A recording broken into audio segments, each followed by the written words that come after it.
Hi, we are here today in Prague, and we're here with two people from Ukraine. Please introduce yourself first. So, Natalyia Melnyk, I'm the executive director of Bendukidze Free Market Center, which is a free market-oriented think tank, which used to be based in Kyiv before the latest Russian invasion. So now it's all over the place, but we're still standing, we're still working, and looking forward to building a prosperous and free Ukraine. I'm Vdovychenko. I'm associate professor at Borys Grinchenko University. All of Ukraine and worldwide, my students are there. That's basically what we are working 24/7. And I'm also team lead of a huge research group in order to help our government with some of the expertise, like in different sectors. So we are very strong, we are very resilient, and looking forward. Yeah, so first of all, let's start in 2014, because I think it's important to address that the war didn't start like a few weeks ago. What can you tell us about that? Well, as an active participant of the Revolution of Dignity, for us, 2013 and 2014 was the beginning of what we wanted to see as a new country, right? So we spoke out on our civilizational choice, which was Europe, not Russia. And since then, we've been working hard to differentiate ourselves from Russia, because what Russia stands for, we have no interest in it. We want to be as far away from it as possible. So ideally, it would be torpedoing Russia into space, I don't know.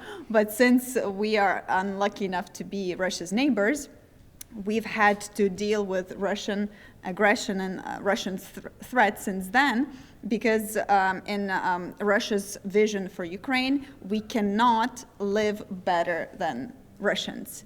And this is not, part of our plans. That's why we've been,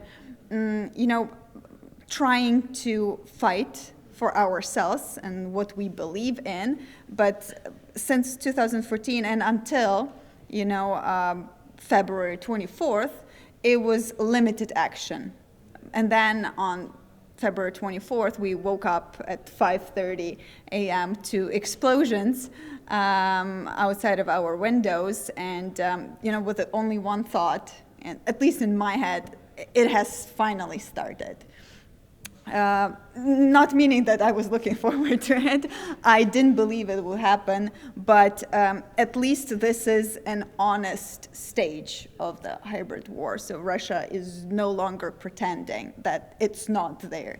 It is there, and we are handling it. Even if they call it a special operation or whatever. So how was your experience when the war started? Like, let's go to 5:30. 5:30, or actually I think some years ago, because I would agree, the hybrid warfare didn't start even in 2014, earlier, let's think about Estonia 2007, let's think about Georgia 2008, and that's where the preconditions, for us to understand better what's happening, and the world didn't believe.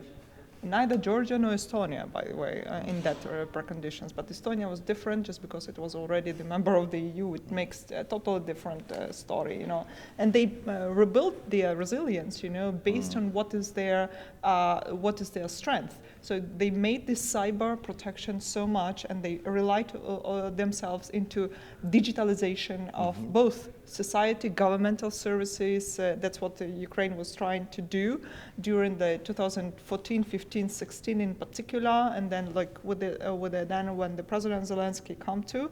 So my role was, I was always within the expertise, and we were making the scenario building for the future of Ukraine. And coming back to November 2021, I was actually one of the team experts from Ukrainian think tanks who were predicting 2022 what's going to happen. To tell the truth, we were predicting the full-scale war. But, and here comes the story of me as an expert and me as a civilian, normal person, who will not believe, and that was a difference from Natalyia, for example. I didn't believe till it started. I believed it's going to be something happening on Donbass as a civilian.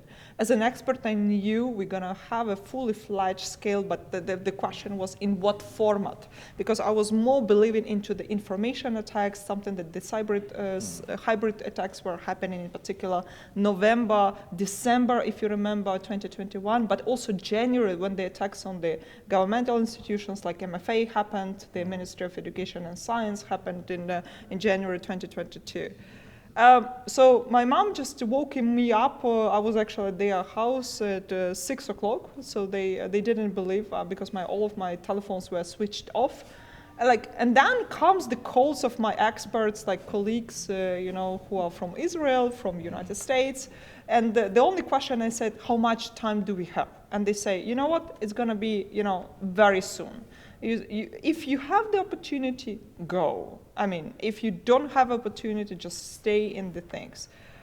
To tell you the truth, our university, Kyiv Borys Grinchenko, was the first university to experience Russian tanks in our campus because we are in Obolon district, which was basically just the one where I'm residing also, to see all of the things. And it changes so much the time, and the mindset of myself. I said, okay, what I was writing in the paper in November, here you have the reality. And what you should do, convince your parents to go with you. Yeah. It was, I don't know what about you, Natalyia, situation. For me, it was almost mission impossible. Seriously. We tried to rescue so many people, as you know, from Ukraine as well. It was super hard to convince them. Yes. We had stories. We personally, we were together with a mom. She was a teacher from Kiev and her daughter. And then suddenly, close to the border, she didn't want to leave. Exactly. And I was like, come on, okay, I tried to convince her with believe me, the Russian soldiers, you don't want to deal with this stuff. Then we come to the next topic. This is like the educational stuff, this think tank stuff, but let's get into personal stories, or what can you tell us? You're making a diary on Facebook every day that the world sees what's going on. Just tell us some of the horrible stories, because I think the people, they hear about it, but just make it a little bit more into detail. I know it's hard, but... Yeah, well, for me, it's as a way, to live through this, to fight the misinformation as much as I can, and even though I have limited reach, but just putting it out there, and when my friends share it, most of them are from other countries. It means a lot, and it's not because I want to, put out heartbreaking content or anything, but these are the things that I live through, and these are the stories that are worth telling. So usually I try to make sure that it actually happened. So either I heard it from people I know personally, they saw that happening, or I go to stats that have been confirmed from different sources, because I do feel responsible for the information I put out. And we have to understand there is misinformation coming from the Ukrainian side as well, but just some of the things are unbelievable for me as a human being, because I don't understand why a person would rape a 9-year-old kid in the basement. In front of the mother. The mother left to get some water and then came back to find her kid covered in blood. Or the idea of 25 women being kept in the basement, aged 14 through 25, and raped with the message that we want you to hate sex so much that you do not have Ukrainian children.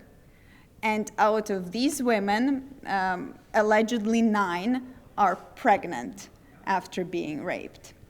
And this is nothing new. These are the methods that they've been, relying on for a really long time.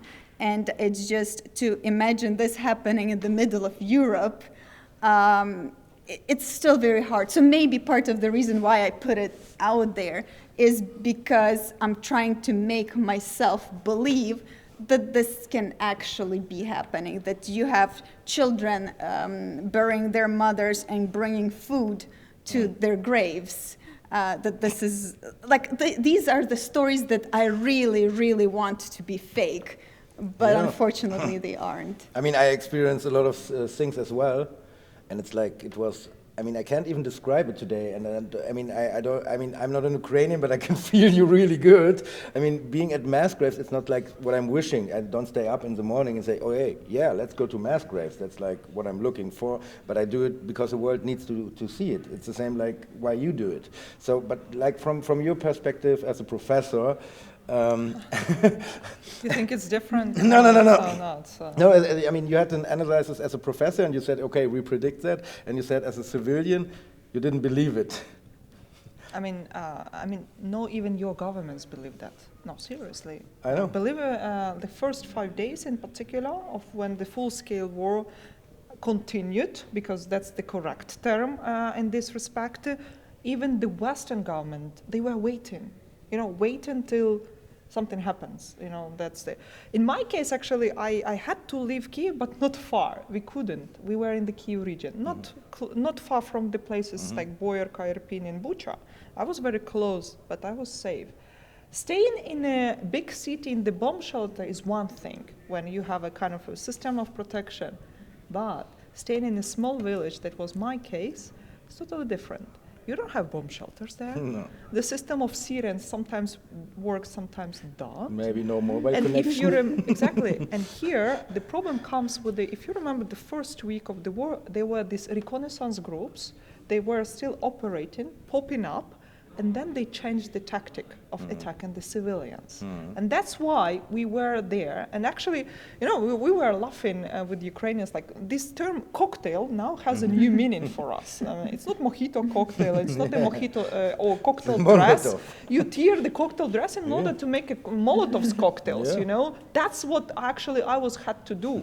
We had to try to find the gun, because in the village no one was believing it's already happening, My dad was actually with me cleaning the gun from the Second World War, because that's the one we found. That's funny, but at the same time I was, this moment, I still couldn't convince my parents to flee.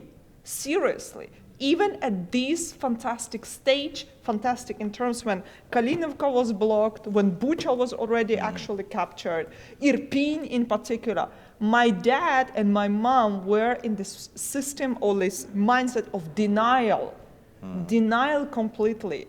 It was my mom's birthday. She turned 65 when I forced, actually, through my international experts who were talking Russian, at least, to talk with my parents and to convince them to flee. Seriously. So you mentioned denial. That brings me to Russian people. What about them? I mean, I think everybody of you have contacts to people in Russia. You know Russians. I think you maybe speak Russian. So what about them? Well, that's a very interesting point, because I do have friends who have relatives in Russia. And for all of them, the situation is the same.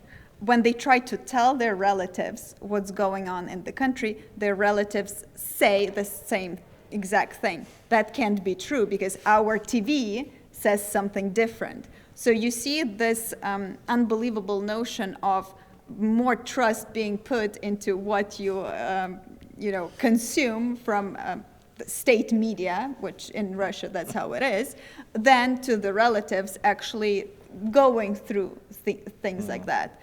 And then I read, it was difficult for me to understand that, but then I read a point of view of a psychologist saying that this is their coping mechanism. So they just convince themselves more than the TV itself. So they convince themselves that this is not true because it's too horrible to be dealing with it.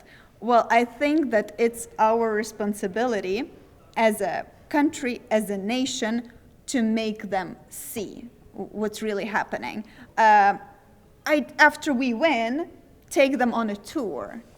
Like many of us are from Germany. They had the experience, and they were brought to the concentration camps. That's the only thing which works.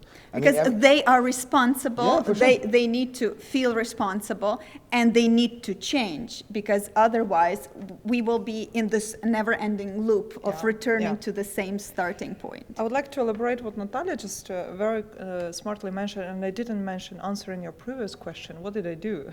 Imagine me in the basement, talking to Italian media, talking to Australian media. I'm not kidding. That's what I was doing. And, I was thinking myself, okay, I'll have a kids. And they will ask me, what did you do during the war? You were just hiding? Seriously? Is it a coping mechanism? Not at all. Not for Ukrainians. I mean, the secret of Ukrainians is that we can teach you how to be resilient. Seriously. My students are volunteering in the medical assistance. Some of them are in the territorial defense, together with my colleagues who are teachers. Even the dean of our department is there. Some of the students are given the interviews on the media. Myself, I'm given the Italian media because I'm an Italian speaker, and that's my expertise. I'm working with Italian media. That's what Natalia was saying. Like, it's too horrible. We will not touch it, so we will create their own story. That's the narrative that the Italian was media, not society, media was projecting. And normally they wanted to pop up, with some kind of messages they kind of created, not coming to the concrete point of the game, understanding what's happening in Ukraine. So therefore, it comes that they want to put, one of the expert who pretends to be knowing Ukraine very good, never been in Ukraine, but still knows. An expert. An expert, of course. Yeah, we have a really famous one in Germany. She wasn't even in Russia. She's the most famous Russian She was just expert. there. That's the point. So, she wrote a book about Putin. That's exactly. So it's another one. There are many of Italians there, kind of writing and pretending they know. That's what, and then they are closing me from the Skype, and they say, no, you don't have time to put, kind of the message into that. But then what's the point you want? You want to make a talk show. Okay, that's fair enough for the TV to happen. But then what's the idea behind of this talk show? Talk show because of the talk show? Yeah. Or talk show you want to actually to know what's happening. Sometimes it was a problem, actually very often it's a problematic on the Italian media, which is not problematic with the Italian society, because they actually, through the social media, through many of the Ukrainians who are there, but also in many, many other countries like Germany, for example, that's also the same. they are trying to actually to put into the nutshell the exact content. Exactly. I mean, sorry, I feel sometimes I said in Ukraine, sometimes I'm from Sweden or from the Netherlands or something, just not to get into the discussion about the German government, because, I mean, 90% I would say of the German people is going to support you. Like all over, they drive to the border, pick up refugees and all that stuff. And that's what makes, because sometimes we hear in the media, even in the German media, I was surprised, but still it's true. Okay, come on, so you are supporting Ukrainians. Why didn't you support Syrians like that? Why didn't it happen? Thank you. Yeah, Afghan people, so what? Oh, wait, we are different with 2 that. million Afghanistan people. Wait. We are different. No, it's not about that you are away of something. We are still different. What we are fighting is also your freedom and your sovereignty, your security, because the European security architecture is happening in the battlefield of Ukraine now. Yeah, for sure. I mean, it's like the whataboutism, what they always bring up. It's always the same. It's like we're competing. Who has it worse? Yeah, I mean, especially as a libertarian, I criticized Afghanistan and Iraq since years. It's not like that I supported it and said, yeah, that was super perfect, and now it's not super perfect when Russia is doing that. But let's bring up another topic. Would you call it, even right now, a genocide? Sorry. No problem. When we see the facts of what already happened in Kyiv region, like this is not allegedly anymore. This is the reality, and I think just today they confirmed that 412 bodies have been exhumed in Bucha alone. In addition to that, we see the messages in the state media in Russia saying that all Ukrainians are Nazis, they need to be denazified. all of them. And they deserve this. They basically need to be wiped out. Yeah, we addressed that before. I mean, just listen to what Putin is saying. He said he's not hiding it. No. He said a few times, Ukraine has no right to exist. Oh wait, that means Ukrainians have no right to exist, per definition. So there is one more thing I want to bring to this discussion. Like the thing what we are having is not only Putin himself, but the system what Putin projected. And exactly, it comes and it's not Putin's war. And exactly, the people holding the system together. It's just the soldiers who were raping or doing the atrocities, they were not ordered to do that. They were just saying, okay, do what you want. But that was actually the interpretation of what being done. That's very interesting to understand, this point. Yeah, we had also some eyewitnesses who said they were ordered to do that from some high. But even if they were, even if they were in military warfare, you can deny. You don't have to follow the orders that are illegal. Exactly. And sometimes when they say Putin's war or it's Putin's fault, it's like these people imagine Russian army consisting of little Putins, right? They're doing the shooting, they're doing the killing, they are shooting at civilians trying to evacuate. They are the ones messing up humanitarian corridors out of Mariupol. Yeah, all the mines. I mean, I was everywhere there were mines. They even put it in like small things from children. You know what? And that was interesting. And I'm so thankful what Belarusian investigative journalists did. You know, they were making these videos from the post offices where the looted objects were projected. Now we know from where. You know exactly. To whom? And to whom? Which is interesting because sometimes in the media they have, they are from, let's say, Dagestan or somewhere. Not only. Moscow region, for example, St. Petersburg region, there were people from there, which make it interesting that it's not only Putin himself, it's a system. I mean, your Secret Service also recorded like phone calls, yes. And there were women, they were wishing like, I need a new laptop, I need this and fur this. coat, toaster, and all of these things are already being put up for sale, and in the description, like it's easily, it's possible to check, they say trophies from the military operation in Ukraine. They are not ashamed. No. To them, this is something that their husbands or children or brothers, earned by killing innocent people. And this fucked up way of thinking makes Russians responsible. So therefore my question, responsible, what I'm doing on a daily basis, talking to media, writing stories, making the expert commentaries, talking to my students who I'm working with, and which is interesting. The education process in Ukraine continues since March 18. Can you imagine that? Of course online, of course, but people who flew, even who are my students, they want to continue their PhD, they want to continue their study, and there's something that shocks the Western societies. Because they were expecting, everyone gonna be freezed, Not.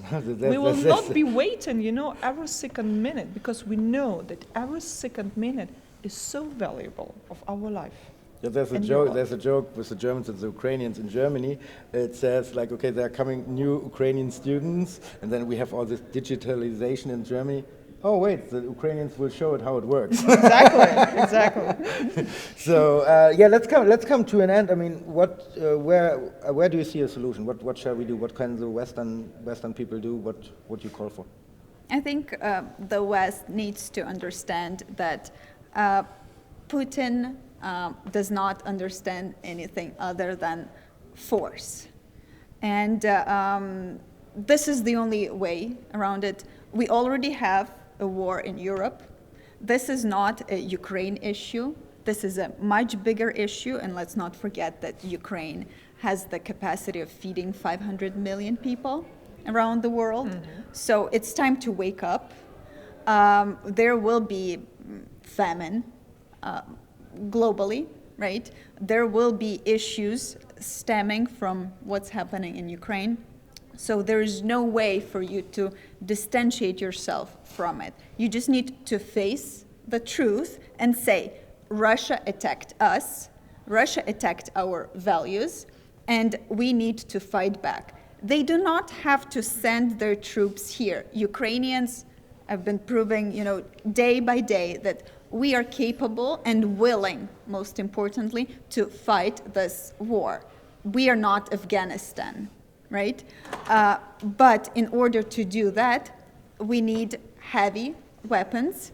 And every day, every hour they're delaying this, dozens of people die, if not hundreds. And the death rate will just go up. So how much longer are you willing to wait? How many more Ukrainian lives need to be wasted for you to finally own up, and actually show the world that you mean those values, right? That freedom is not just a word, democracy is not just a word. That's what I also say. I mean, if we don't support you, everything what we say is gone. It's meaningless. It doesn't mean, it's just a show, and it was always a fake. Yeah. I have some positive lessons to tell you, seriously. And just, because I do agree with Natalia said, but I would like to elaborate on some of them more. Ukraine was so much criticized for oligarchs. Voila. The oligarchization in action. All of them flee out. I mean, we'll make sure that they are not back, that's for sure. And mostly to Europe too, not to Russia. Yeah, and that's the point. Think about that. That's question there was number one guy caught last week. Second point. We are really thinking how to renew our economy now already. We have many initiatives and many plans.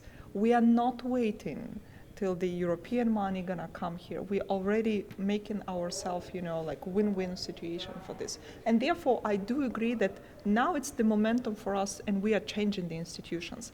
Just one thing, association agreement on which is the questionnaire for the EU candidacy of Ukraine is based on, was completed by 68% before the war. So it means that the reforms, of course, no one is perfect, and but still they were doing, we were doing it, and it doesn't mean that we're gonna stop that. Of course, there is a delay now, but can you imagine that the questionnaire was completed with 2,892 questions? I know because our colleagues were working on that, completed in 7 days. Any other country was doing that? No, come on. Second point. From bomb shelters. And from the bomb shelters, which is actually a very interesting fact, just the Europe again to recognize that. We will not be waiting for the EU. We will not. We will, of course, be happy, because at least it's also the guarantee of security, not also for us, but for you. Mm-hmm. And again, the European security architecture will not be completed now without Ukraine. And now it's the momentum to understand it. Actually, the war, which is not on the battlefield in Ukraine, the war is happening in your governments as well, specifically the information war. And what kind of a content now is going to be kind of appeased, which means that there were a lot of the misinformation by Russian propaganda being already digested by some of the Western societies. It's something, again, raises the question to you guys. What will be your further response for these kind of the challenges? Because we are ready to cooperate. Are you with us? In the democratic values and principles. We are fighting for that every single month. Or are you on the wrong side of history? Yeah, that's what I also say. Could you, just to come to a close end, can we address some of the most stupid conspiracy theories you've heard? Let's go bioweapon laboratories maybe first? Bats are my favorite. The coronavirus comes from a Ukrainian lab, financed by the US. I think they were inspired a lot also by the latest James Bond movie. Oh, yeah. With the DNA targeting good one. chemical. By the way, people should look up the bioweapon laboratories in Georgia in 2008 because the story is like a replay of this bullshit. And drug labs that all of our soldiers are drugged. Where are these drug labs? I would actually. They found a couple. Didn't you hear? I will not answer your question. I'll say, Hollywood movies have many millions of scenarios now. We are actually looking who is going to play President Zelensky, who's going to play, our general of the army himself. So we are looking for that. We are seriously, we are living the momentum. We have a lot of sorrow, which is true, but we are fighting for what is so much at the heart. I don't want to talk about the conspiracy theories as much. I want to, make you believe what is true and what is a true Ukraine, because it's also part of the European family. And now you know to what extent we are fighting for that. Yeah. That's super cool, and I super support that. That it brings me to another conspiracy which I have to address: the expansion of NATO to the east. Oh yeah, sure. It's all NATO's fault. Yeah, for sure. Absolutely. I mean, do you have the right as Ukrainian nation to join who you want?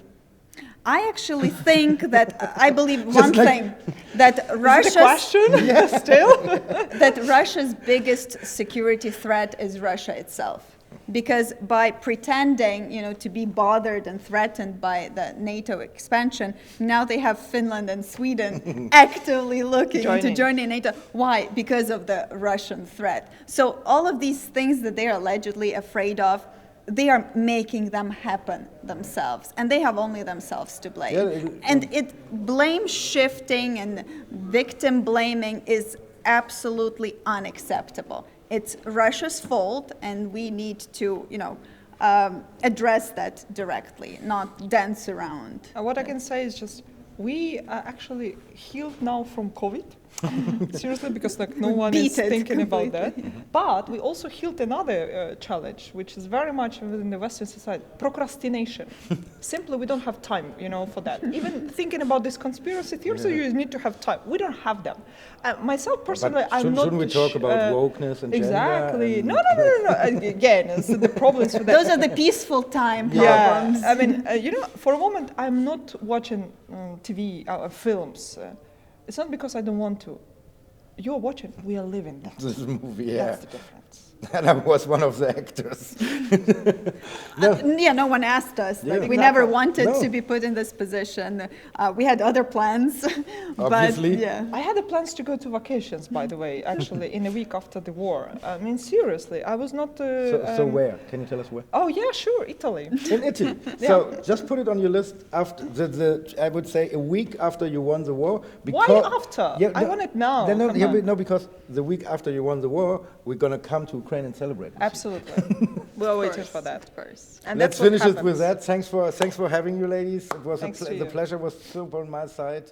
I just wish you all the best. Slava Ukraini. Slava Ukraini.